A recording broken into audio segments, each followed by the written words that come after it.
मेदनी राय बाबर के खिलाफ खानवा की जंग में राणा सांगा के साथ मिलकर लड़ चुका था। खानवा की जंग में शिकस्त खाने के बाद मेदनी राय भागकर चंदेरी चला गया था। बाबर ने राजपूतों को खानवा की जंग में शिकस्त देने के बाद चंदेरी को अपना अगला हदफ बनाने का फैसला किया। चंदेरी को अपना अगला हदफ बनाने की एक बड़ी वजह तो ये थी कि यह मालवा और बुंदेलखंड के बॉर्डर पर बहुत ही अहम मकाम पर वाक़ था और यहां से बंगाल, बिहार, मालवा, दक्कन पर आसानी से कंट्रोल किया जा सकता था। दूसरी बड़ी वजह यह थी कि जो राजे या सरदार खानवा की जंग में बाबर के खिलाफ लड़ चुके थे, बाबर की आंखों में खटक रहे थे। मेदनी राय भी खानवा की जंग में राणा सांगा का बहुत बड़ा हमायती था। तीसरी सबसे बड़ी और अहम वजह यह थी कि बाबर को खबर मिली कि राणा सांगा मेदनी राय के साथ मिलकर एक मर्तबा फिर बाबर से खानवा की शिकस्त का बदला लेने की तैयारी कर रहा है। बाबर किसी तरह भी राजपूतों को संभलने का मौका नहीं देना चाहता था। इसलिए बाबर ने खानवा में राजपूतों को शिकस्त देने के फौरन ही बाद 9 दिसंबर 1127 ईस्वी को चंदेरी की तरफ पेशकदमी शुरू कर दी। रास्ते में बाबर को यह इत्तला मिली कि कन्नौज में शेख बायजीद बाबर के खिलाफ बगावत बर्पा करने के मंसूबे बना रहा है, तो बाबर ने अपनी फौज का एक दस्ता कन्नौज की तरफ भेज दिया और बाकी फौज के साथ उसने चंदेरी की तरफ पेशकदमी जारी रखी। दूसरी तरफ राणा सांगा अपनी शिकस्त का बदला लेने के लिए बेताब था। उसको जब यह मालूम हुआ कि बाबर चंदेरी की तरफ आगे बढ़ रहा है, तो उसने भी बाबर को रास्ते में रोकने का मंसूबा बनाना शुरू कर दिया। मगर तमाम राजपूत सरदार राणा सांगा की मुखालफत कर रहे थे, क्योंकि वो जानते थे कि वो अब बाबर का सामना नहीं कर सकते। वो पहले ही बुरी तरह बाबर से हार चुके थे। जब राणा सांगा अपने फैसले पर अड़ गया तो उसके किसी सरदार ने उसे जहर देकर कत्ल कर दिया।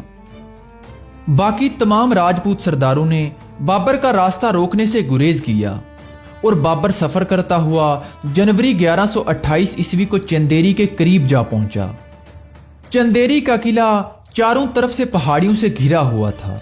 किले तक पहुंचने के लिए या तो पहाड़ी के ऊपर से गुजरकर जाना पड़ता था या एक दूर का चक्कर काटना पड़ता था।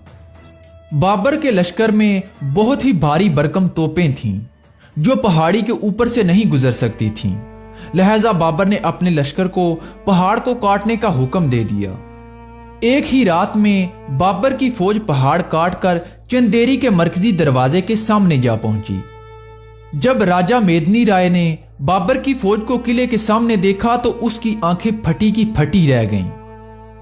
चंदेरी के सामने खैमाजन होने के बाद बाबर ने अरेश खान को मेदनी राय से मुलाकात के लिए अमन की पेशकश के साथ भेजा और मेदनी राय से कहा कि अगर हथियार डाल दे और किला हमारे हवाले कर दे तो इसे चंदेरी के बदले शमशाबाद का किला दे दिया जाएगा।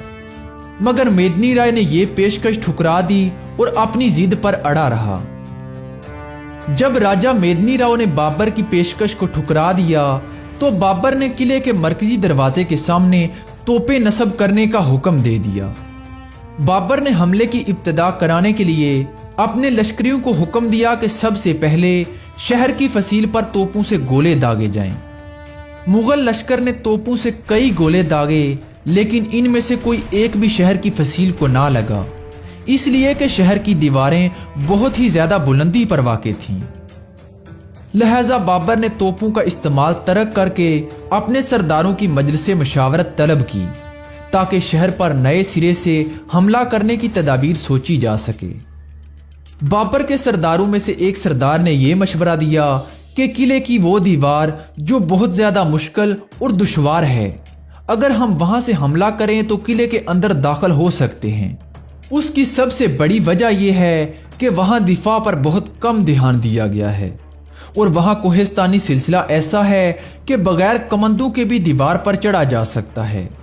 लिहाजा बाबर ने अपने लश्कर के एक हिस्से को उस कोहिस्तानी इलाके में भेज दिया जिसके बारे में उसको बताया गया था।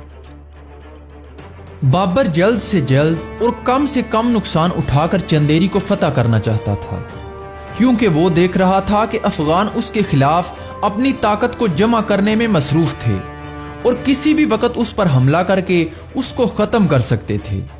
لہذا رات ہوتے ہی بابر نے قلعے کے چاروں اطراف سے حملے کرانا شروع کر دیے۔ قلعے کی فصیل کا وہ حصہ جو سب سے زیادہ مضبوط اور دشوار تھا، وہاں پر دو پہاڑ آپس میں ملتے تھے اور بظاہر دشمن کے حملے کا کوئی خطرہ نہیں تھا، اس لیے یہاں پر محافظوں کی تعداد بھی بہت ہی کم تھی۔ اس کمزوری کا فائدہ اٹھاتے ہوئے بابر کی فوج کے چند دستے وہاں پر محافظوں کو قتل کرنے کے بعد شہر کے اندر داخل ہو گئے، اور ساتھ ہی بابر کی فوج نے چندیری کے بیرونی قلعے پر بھی قبضہ کر لیا۔ صبح ہونے تک بابر کی فوج نے اوپر والے قلعے پر حملے کرنا شروع کر دیے تھے۔ راجپوتوں نے بابر کی فوج کے وہ دستے جو قلعے کے اندر داخل ہو چکے تھے، انہیں روکنے کی بہت کوشش کی، مگر وہ ناکام ہوئے۔ محافظی دستوں کو قتل کرتے ہوئے مغلوں نے قلعے کے ایک بڑے حصے پر قبضہ کر لیا۔ اس کے بعد میدنی رائے نے اپنی فوج کو اکٹھا کیا اور قلعے کے اندر مغلوں کے ساتھ جنگ شروع کر دی۔ اس لڑائی میں بہت سارے راجپوت مارے گئے، اور جو بچ گئے وہ راجہ میدنی رائے کے محل میں جا کر چھپ گئے۔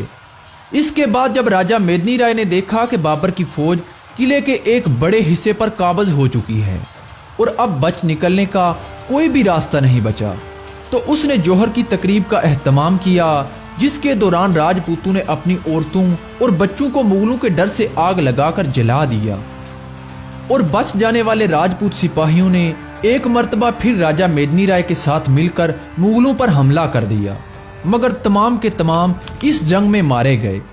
یہ جنگ اتنے مختصر وقت میں ختم ہو گئی کہ بابر کو جنگ میں شامل ہونے کا موقع ہی نہ ملا۔ بعد مورخین کے مطابق راجہ میدنی رائے کے ساتھ راجپوتوں کی ایک چھوٹی سی جماعت راجہ میدنی رائے کے گھر میں جمع ہو گئی تھی، اور انہوں نے اجتماعی خودکشی میں ایک دوسرے کو قتل کر کے جان دے دی تھی۔ قلعے میں داخل ہونے کے لیے بابر نے جب قلعے کے مرکزی دروازے کو کھولا تو خون پانی کی طرح بہنے لگا۔ بابر نے کثرت خون کو دیکھ کر اسے خونی دروازہ کہا، جو آج تک اسی نام سے مشہور ہے۔ چندیری کے قلعے کو فتح کرنے کے بعد بابر نے اسے احمد شاہ کے حوالے کر دیا، جو مالوا کے شاہی خاندان سے تعلق رکھتا تھا۔ بابر کا اصل ارادہ تو یہ تھا کہ رائے سین، بھیلسا اور سنگرور کو فتح کرتے ہوئے راجپوتانہ کے مرکز چتوڑ گڑھ پر حملہ کرے، مگر بہار، اودھ اور بنگال میں افغانوں کی بڑھتی ہوئی طاقت کے باعث بابر نے اپنی تمام تر توجہ مشرق کی طرف مبذول کر دی، اور اس کے بعد افغانوں کو گھاگرا کی جنگ میں شکست دے کر یہ ثابت کر دیا کہ اس وقت ہندوستان میں اس کے پائے کا کوئی جنگجو سالار نہیں ہے۔ چاہے کوئی افغان ہو یا راجپوت، ہندوستان کی دھرتی پر بابر نے سب کو دھول چٹا دی تھی۔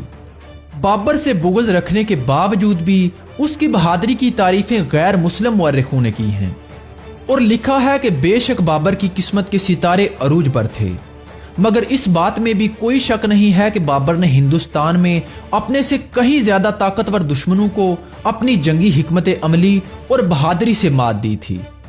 شاید اسی وجہ سے ہندوستان کے زیادہ تر لوگ بابر سے اتنی نفرت کرتے ہیں کہ بابر نے باہر سے آ کر ان کو اتنے برے طریقے سے ہرایا تھا۔ لیکن اتنا بغض رکھنے کے باوجود بھی کوئی بھی اس بات سے انکار نہیں کر سکے گا کہ ہندوستان کو جو عروج مغلیہ سلطنت کے دور حکومت میں ملا، وہ عروج نہ ہندوستان کو اس سے پہلے مل سکا اور نہ ہی اس کے بعد ملا۔